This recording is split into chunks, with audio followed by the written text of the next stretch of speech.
Hi everyone, welcome back to the channel. So today we are reviewing Asterix and Obelix, Slap Them All for the Nintendo Switch. So without further ado, let's make a start on that review. Before we start, I just want to say that all of my opinions today are based on playing this on the OLED Switch in handheld mode, and all of the footage is taken from the screen recorder on the Switch as well. There are a number of Asterix games out on the Switch. I think this must be number 4 or 5, so there's obviously a fan base buying them. This has gone away from the 3D and it's a side-scrolling beat-em-up in 2D. There isn't an awful lot of story, but to put it very simply, you take control of either Asterix or Obelix and you travel around the world and defeat the Roman Empire.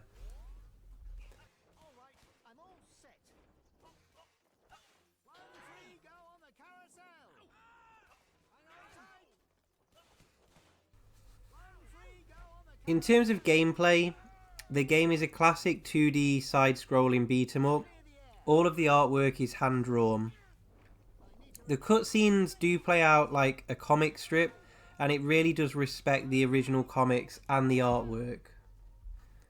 In terms of the environments, the game takes place in a variety of stages, from boats to beaches to forests, and there are a few different enemies such as boars, pirates, Romans, and there are some slightly more difficult stages and bosses at the end of certain stages.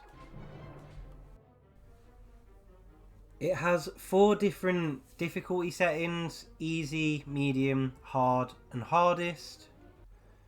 And I was very surprised at just how long the game is. It takes around 6 hours to complete, which for a beat 'em up is surprisingly long. And also, when you do complete the story, you unlock adventure mode, which allows you to play through stages and go for high scores. So there is a lot of replay value in this as well. The game mechanics are pretty simple. Y is basic slap, hit it over and over to get a combo. Use B to jump, smash barrels to find food to recover health. Double click forwards to do a charging move, and X is your special attack. Use A to grab enemies, and Asterix and Obelix have different move sets, and then L switches in between these characters. So they've kept it pretty simple. The only tactic really involved in the game is just to keep an eye on your player's health. If it gets low, just switch over to a character with more health. Other than that, it's just a straightforward beat 'em up. In terms of any faults or bugs or anything like that with the game, I haven't experienced any problems, and the game is targeting 60 frames per second, and it was able to handle this. I certainly didn't notice any frame drops during my playthrough in handheld mode, although there are a couple of reports that says it drops from 60 to around the mid-50s occasionally, but certainly not noticeable on that small OLED screen. Just really the one negative for me with this game, and that was the length and the repetition. I certainly wasn't expecting to play a beat 'em up for 6 hours, so I was quite surprised at how long it was. They did try and break that up with some random mini games, but it was pretty much just button bashing, and it felt again very similar to just the normal standard main game. So that was one negative for me. Just maybe probably could have got rid of a couple of levels, made it just a little bit shorter, but I guess a small gripe is the game was actually too long and just with a few over repetitive levels. Now, this is where it gets a bit confusing because there are 3 different options to buy this game.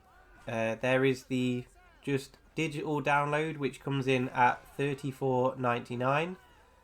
There is the limited edition, which costs between £40 and £45. I've seen it vary a little bit. And then there is the collector's edition, which comes in at $69.99.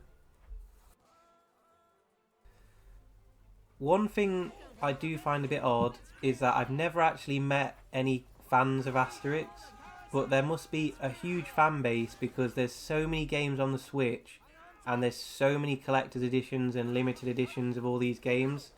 So I do really appreciate the amount of work that goes into the physical editions because as a collector I absolutely love them.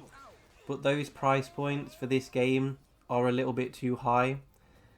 So unless you are a collector, I would hold off for a sale. It is a fantastic game. The artwork is spectacular.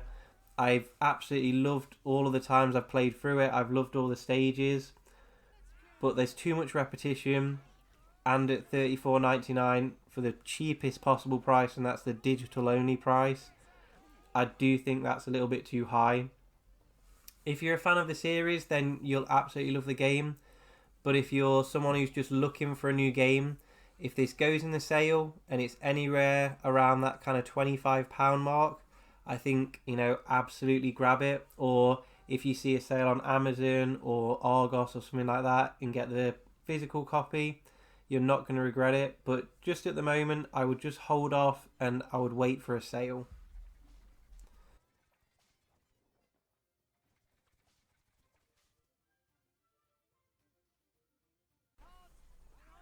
That's everything from me today, guys. So I just want to say thank you so much for watching. If you are new, then don't forget to hit that subscribe button. I look forward to seeing you all in the next video. Take care, everyone. Thanks a lot.